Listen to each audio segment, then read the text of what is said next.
probably most of the younger members do not know, the executive office was in Fred and John's office. Well, Fred's office first, before John grew up and became a lawyer and joined Fred. But the executive office was in the back, some back rooms at Fred's office over here in Granada Hills. And the executive office stayed there from whenever Fred, I guess, first started doing what he was doing until the late 1990s. Right. And the fraternity, the board decided, Curtis, refresh my memory, was it 96 or 97 when the board decided we should, the board decided we should start looking? It might have been 96? Must have been 96. Yeah. So we decided we were going to start looking for a new place. The board had also decided that the fraternity needed to relocate to the East Coast. And the main reason for that, I think, was the fact that we had done a study. Said east. We looked where we should relocate. Right. But we also did a study that showed concentrically where most of our chapters and most of our members were located. And that epicenter was right in the center, the midpoint of the East Coast, because that's where there was the closest geographical range for most of our chapters and most of our members. So meanwhile, the people in Chicago were still upset that we'd ever gone to California. That's right. So anyway, somehow along the way,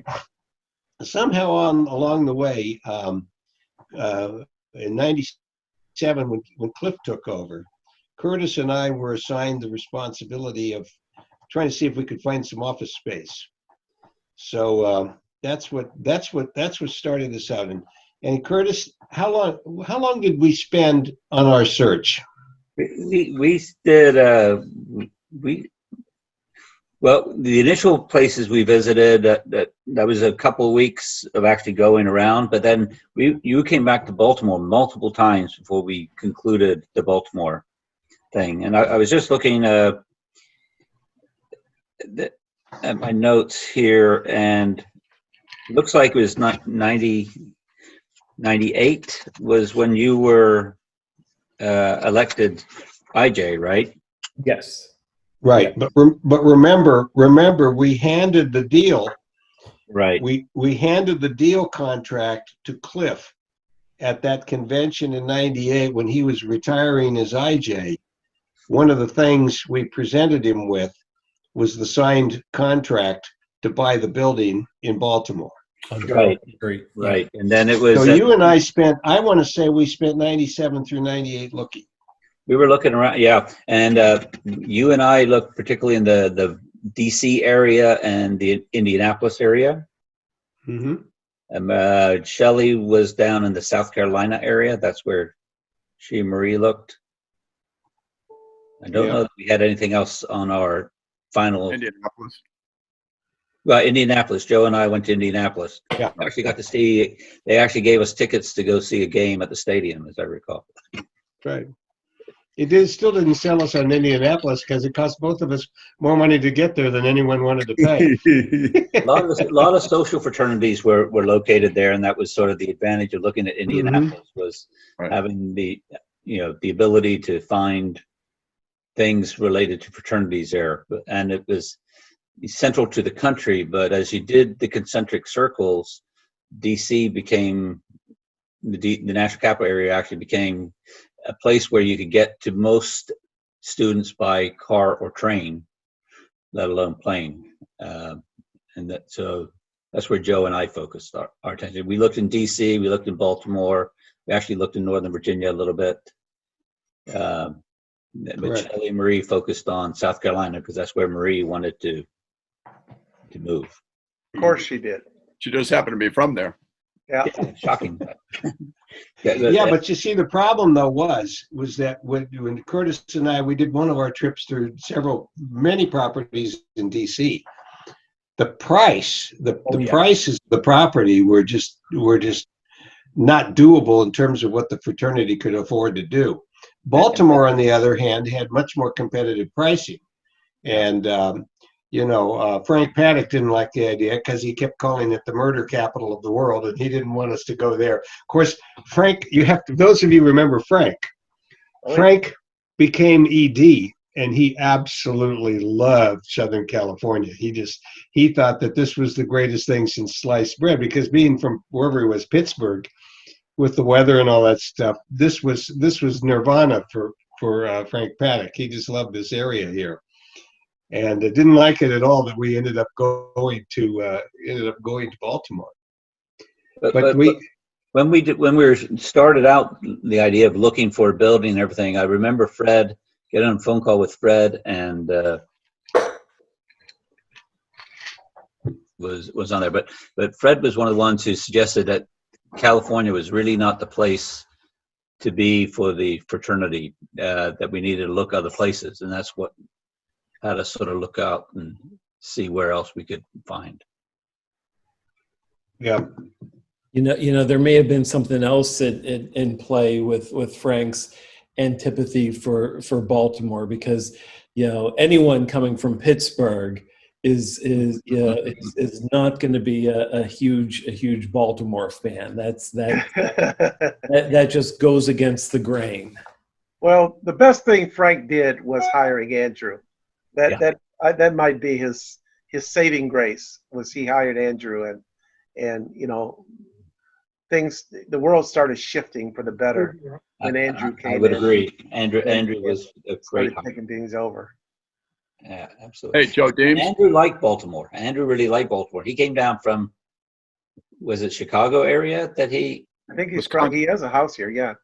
Yeah, he was at Easter Seals or something there, and he moved to Baltimore, and then he ended up buying like 5 houses in Baltimore, on that, and on the special deal to get that, where they gave you money to homestead the house and renovate it. And Ron had a question. You're going to ask something, Ron, there? Well, yeah, Joe, you're talking about the chronology of this thing. I seem to recall that it was during your tenure as International Justice that a lot of discussion took place about where we were going to go and all of that stuff. And it really came down, as I recall it, to Indianapolis versus Baltimore.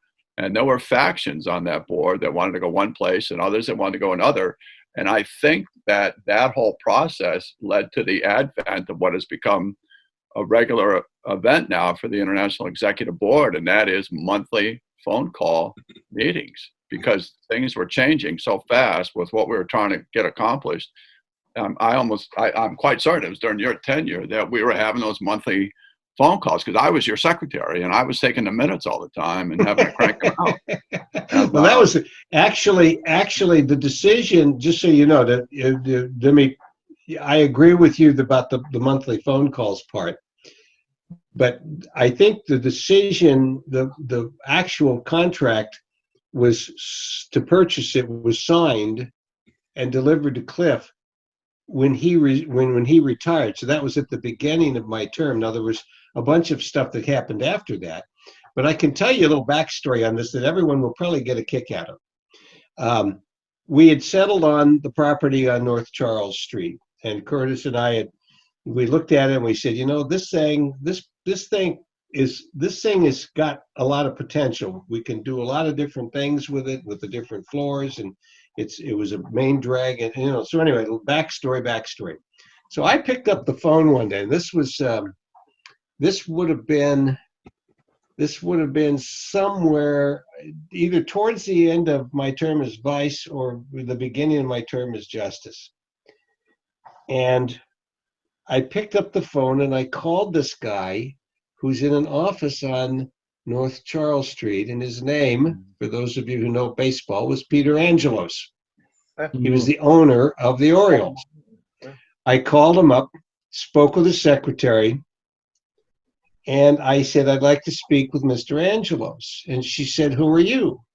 And I says, I'm Joe Deems, and I might have been IJ at the time. You're I might IJ have been IJ. I think I might have been IJ.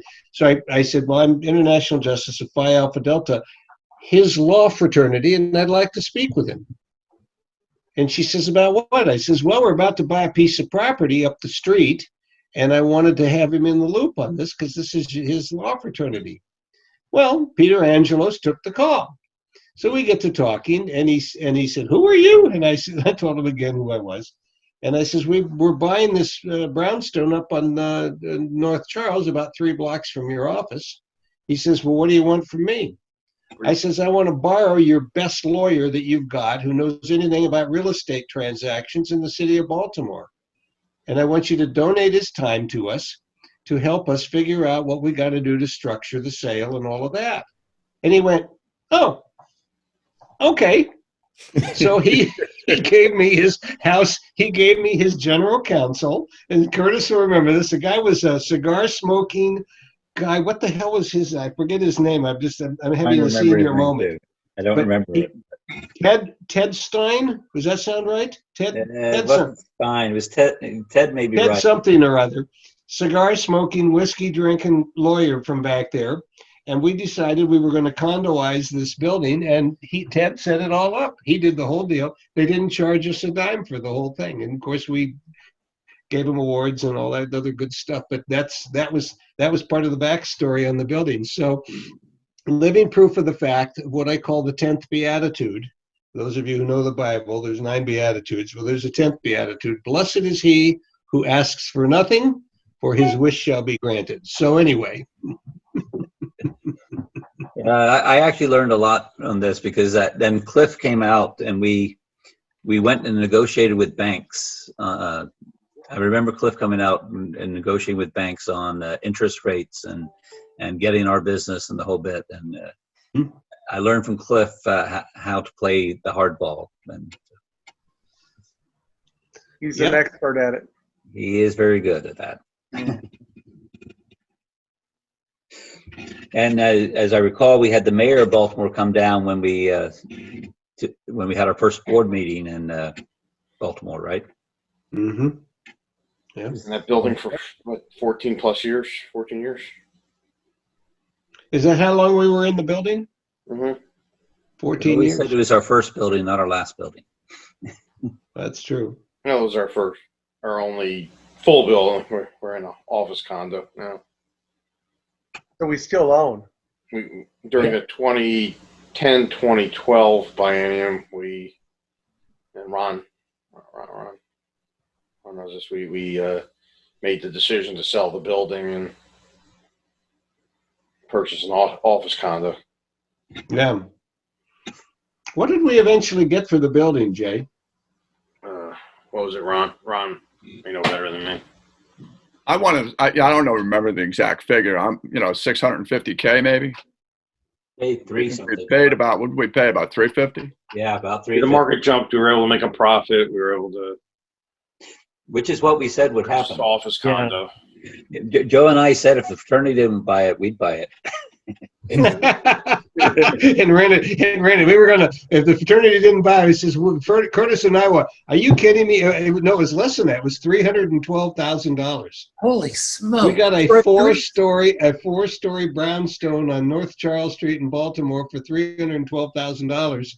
And then Curtis and I says, you know what? We'll buy it and we'll rent it back to the fraternity. The issue with the revitalization of Baltimore, that part of Baltimore in 2008 started to reverse itself.